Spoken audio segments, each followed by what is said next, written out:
Okay, so like I said, this business meeting is about blue ocean strategy.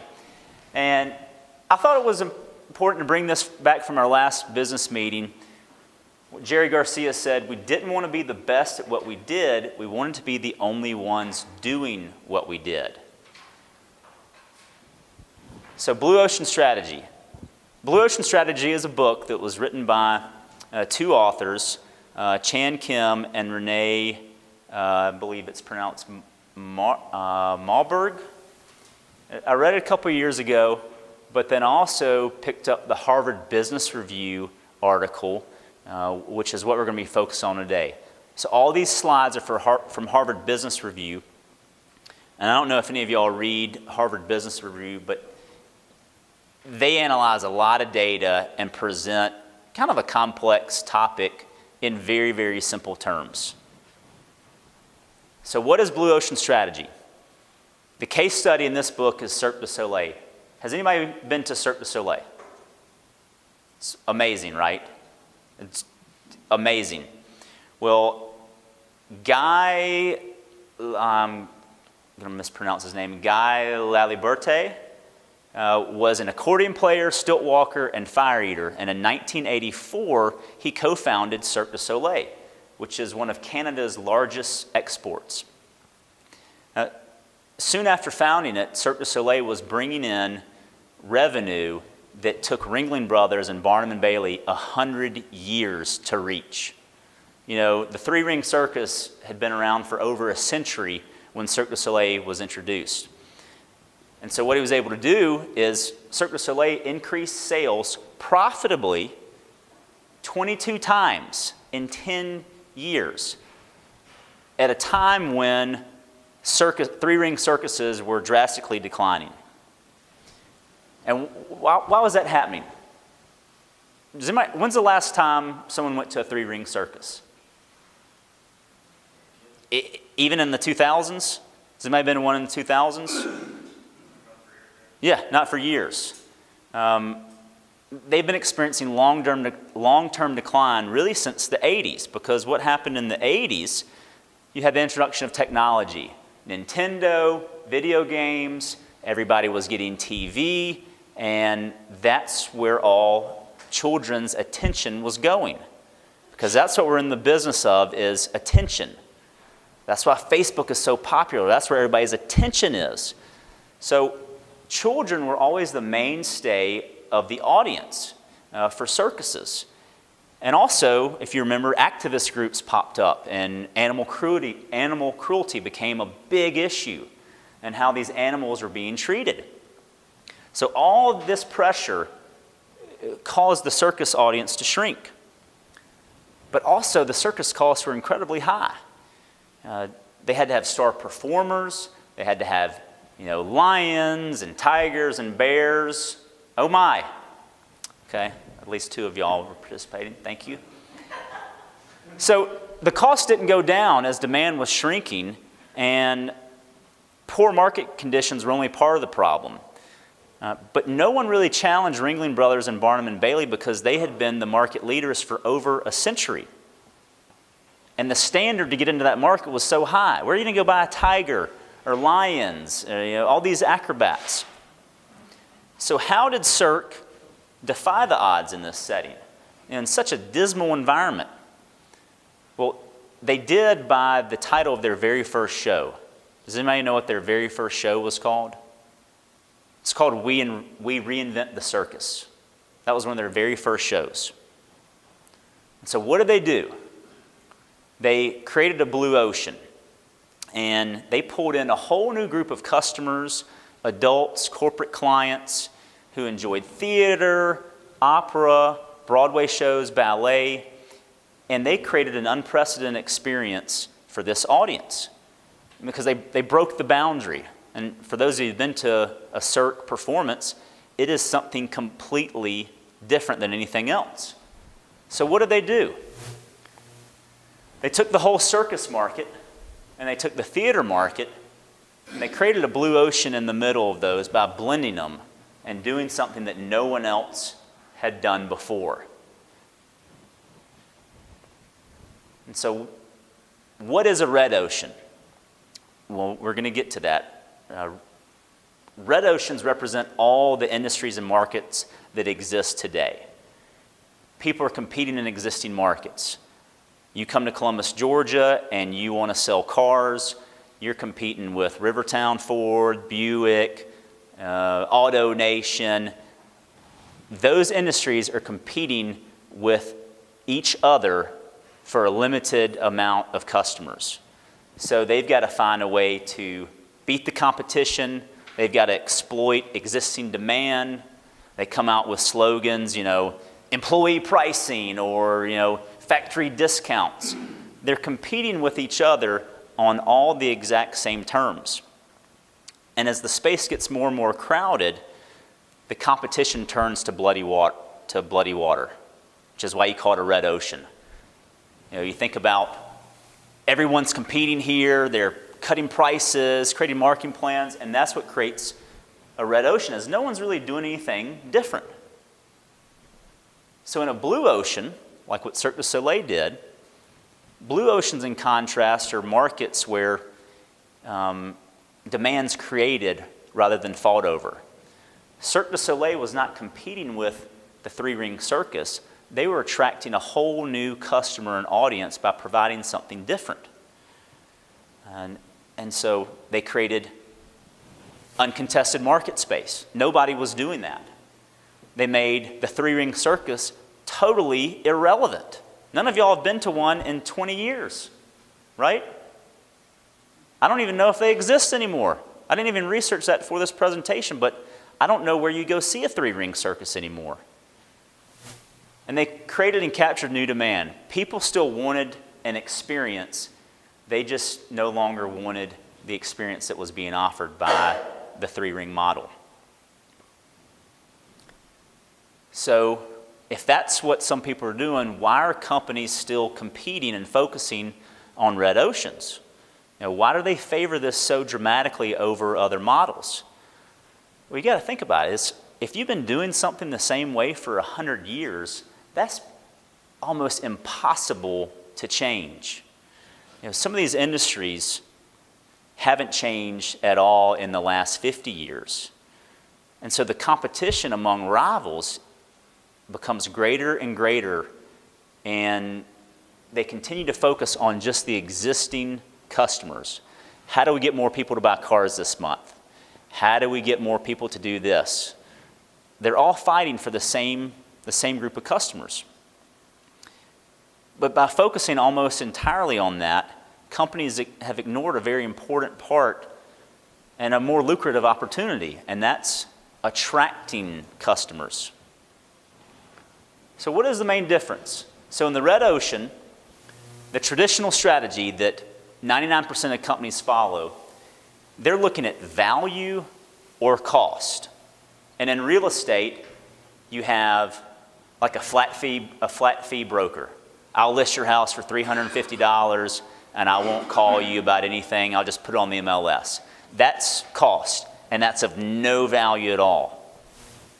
So then you have people that are providing tremendous amount of value that's at an incredibly high cost. So traditional strategy, it's either or. You can't do both. In blue ocean strategy, you're looking at value and cost simultaneously. That's what value innovation is. So if you look at the bottom of your handout, value innovation, redefining the problem an industry focuses on, rather than finding solutions to existing problems. And that's what we're going to do in a little bit for real estate. So remember, when it comes to blue oceans, companies can pursue this at the same time. They can provide a very high value at a high cost, or they can provide reasonable value at a lower cost. They're looking at both. So this is where I kind of need y'all to pay attention a little bit, because this is going to help you fill out our sheet. So how did Cirque break the value-cost trade-off? Cirque du Soleil found that the allure of the circus came down to three things. People love clowns. They love acrobats and the circus tent setting. They kept these elements, but they raised the standard by shifting more to a more sophisticated style. Right? If you've seen those clown costumes, they're not the scary clowns at your kid's birthday party, right? They are, they're Oscar award-winning productions. And the acrobats, oh my gosh, I don't know how people do those things. It's incredible. And the circus tent, you can recognize a Cirque du Soleil tent, from the airplane. It is just an experience in itself. So they glamorized the tent, which most circuses had abandoned. If you looked at a 3-ring circus tent, you almost didn't want to go in it. You probably only went in it because you had small children with you and they want to see the tigers, but they just abandoned what people felt was really important. So Cirque made all these things more elegant and sophisticated. Now, at the same time, Cirque reduced or eliminated several key elements of the traditional circus experience. They eliminated the 3 rings, realizing that having multiple things going on at once was a big distraction, and it took away from the experience. So they did away with that. And they got rid of star performers, and they dropped the animal acts. The animal acts was the most expensive piece of that whole experience. Feeding elephants, tigers, lions. So they got rid of all those 3 things. But then they also reduced the slapstick humor and the danger. And when you've got 3 tigers in the middle of a tent with 3,000 people, that's kind of dangerous. And a lot of things started happening actually. So they reduced that. And so by raising, eliminating, and reducing, they injected new elements that inspired the world of theater. They created a storyline, created their own original music. And that's what kept people coming back, is because it was different every single time. I don't know how many different experiences Cirque has created, but they've been around since the 80s. And if you go to, no Cirque show is the same. They're all different. So how did that happen? Cirque had a shift in mindset. And this is why I thought this was relevant for real estate, is because it's not always about the technology. Some new technology is not going to replace building a valuable relationship with your clients. It might help remind you, it might send out a message faster, but technology is not always the way to innovate your business. So what kind of strategic logic went into creating Blue Oceans? Well, first, companies have to realize that the common tendency is to think about new markets in terms of technological breakthroughs. Just because I've got, hey, if I get the iPhone 10, I'm going to sell $10 million worth of real estate, right? No, you can take a better picture, probably shoot better videos that may help you market yourself better, which may lead to selling more real estate or being more productive. But at least not yet, my iPhone is not going to sell real estate. Maybe it will. I hope not. But this technology is not going to change your whole business. But new technology is involved in how we manage our business, and it's evolved. But a lot of times, the technology already exists. Think about Henry Ford. Henry Ford didn't invent the assembly line. The assembly line already existed from the meatpacking industry.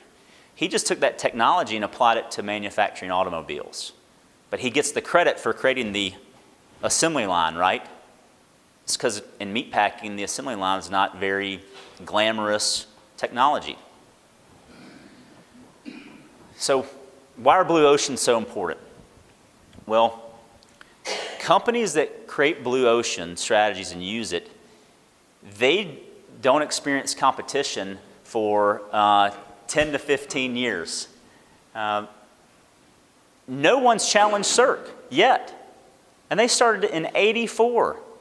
Yet no one's been able to even compete with what they're doing. because they have such high barriers to imitation. They create a very complex experience.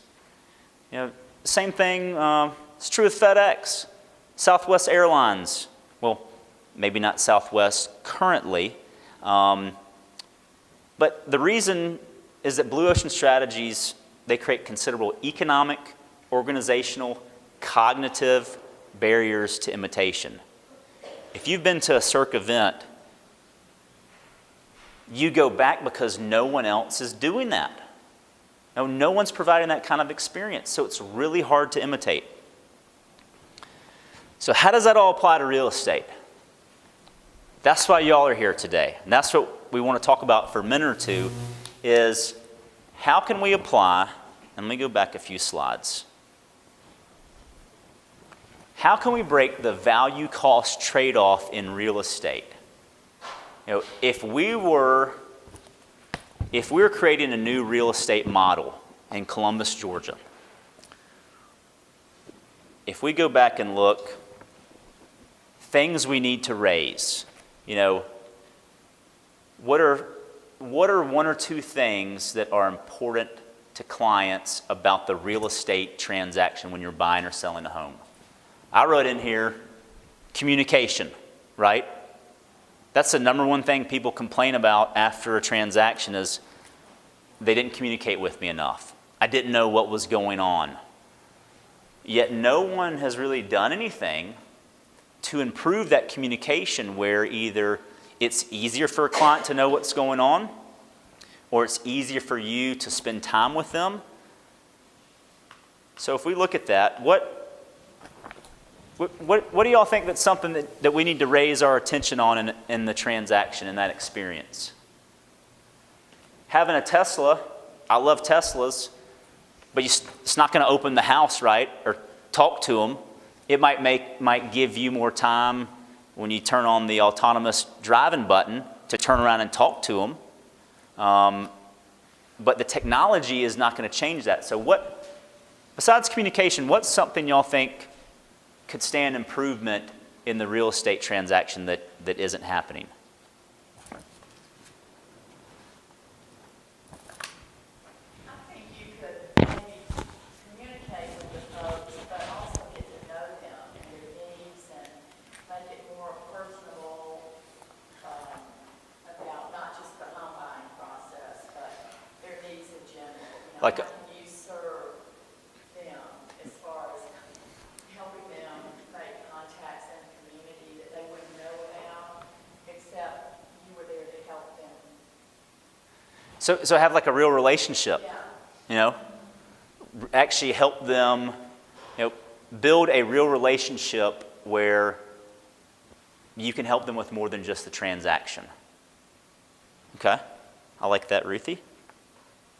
What else do y'all think is important if you were buying or selling a house that you would want your real estate agent to elevate or raise in that experience? So maybe the agent could educate their clients better. Okay. All right. Okay. Okay. So probably the education piece is on the contract to close part. A lot of stuff happens there. Okay. All right. That's good. What needs to be eliminated? What do people complain about the most during a real estate transaction?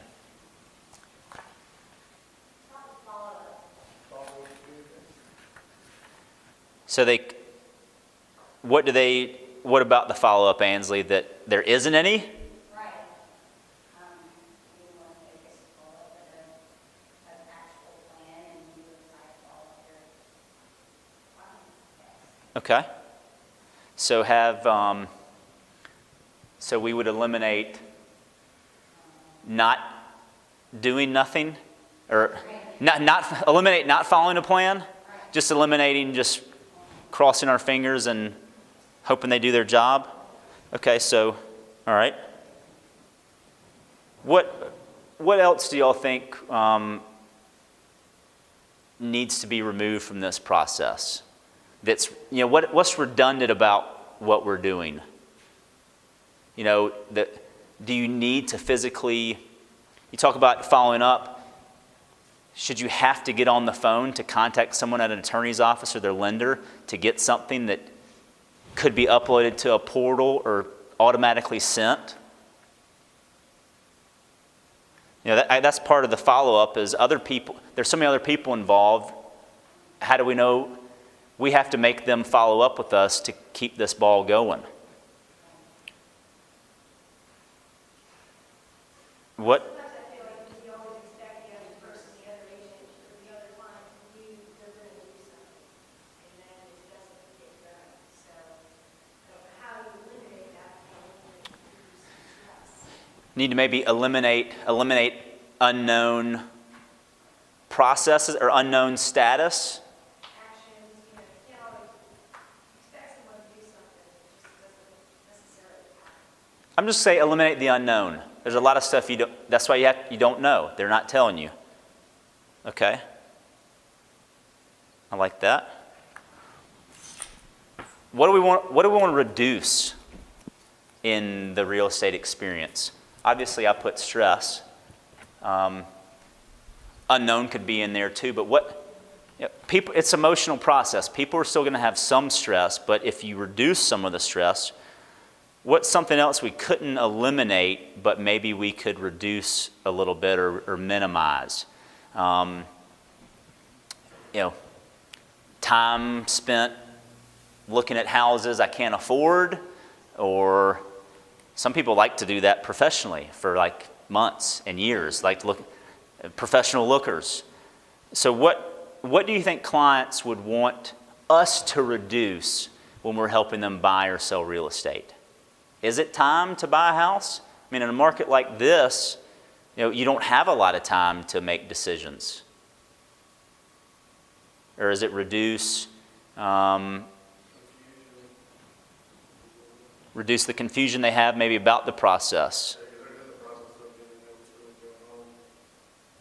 Okay. Do they want us to reduce the decisions they have to make when buying or selling a house? Most of them just want to be included in the decision. They want to reduce the number of phone calls from their real estate agent? No?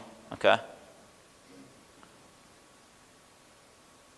Is that an issue? Do people complain about the fact that they had to make 4 offers that got rejected? They want to reduce multiple offers. They want it to be easier to buy a house. They think it's hard to buy a house. Some houses aren't hard to sell right now because of the market. But if we reduce stress, what else would we want to reduce? Money spent on the transaction? Okay. So maybe the financial investment? Okay. About renegotiating during due diligence because of inspection. Okay. You want to eliminate inspections? Yeah, I mean, but seriously, Chrissy, if someone, if you went around and had a home certified, stamped, and then you list the house, and I've got a certified inspection from, Warren Buffett's company, whatever entity did that, would you need to even inspect the house? No, but that's because I do it. You'd still maybe walk through it, but if there was a way, I mean, that's something that could be eliminated, right? Our client used to have something like that, they called it a lose something certified, so you had all that covered when you listed it. That's a great idea. No, we're using justice numbers, right? Yeah, but there's actually, you do inspections before you negotiate. There is no, and all of Northern Virginia is like that. Inspections, you hold the house, you've got 1 week to do an inspection, and then you negotiate. You'll have to think about it. That's what Rocket Mortgage is trying to do, which is owned by who? Quicken? Rocket Mortgage is trying to eliminate the fact Like, they're just taking existing technology to change a process. Do I need to go sit down with a lender if I have all my financial information and I can apply for a loan right here on my phone, give you access to all my bank accounts? I mean, that's really what we're talking about, is how do you eliminate the time that's involved in buying or selling a house? That's a great one, Christy. So what I'm going to do is take y'all's notes, and I'll report back to you later, but this is what everybody wants: a clear path to home ownership. And everybody has a different style and way in which they present that, but we're not changing the way Bickerstaff Parham does real estate, okay? That's not the goal today.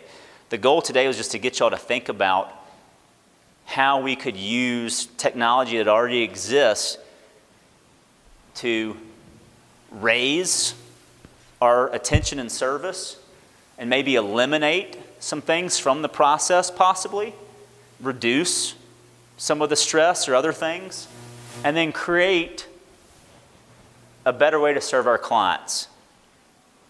Have a value innovation for our clients. That's what clients want. They're looking for value. They're looking for someone that will make this process easy. Any other thoughts y'all want to add to any of these columns? I mean, there's no judgment here. I'm not saying this is even possible. We're just talking out loud. Yes, Ruthie. I think this is all great, but I think when it comes down to it, they kind of like to do it the old-fashioned way too. Huh. Like a lot of folks want to meet with the lender. They like Jenny. She does such a great job making them feel comfortable about the home buying process and the lending, all that. And, so yeah, I think the rocket mortgage is quick and all that. But I think at the end of the day, most buyers, especially if they're first-time home buyers, want that feeling of a face-to-face comfort type thing. So Maybe, let me see if I heard you correctly.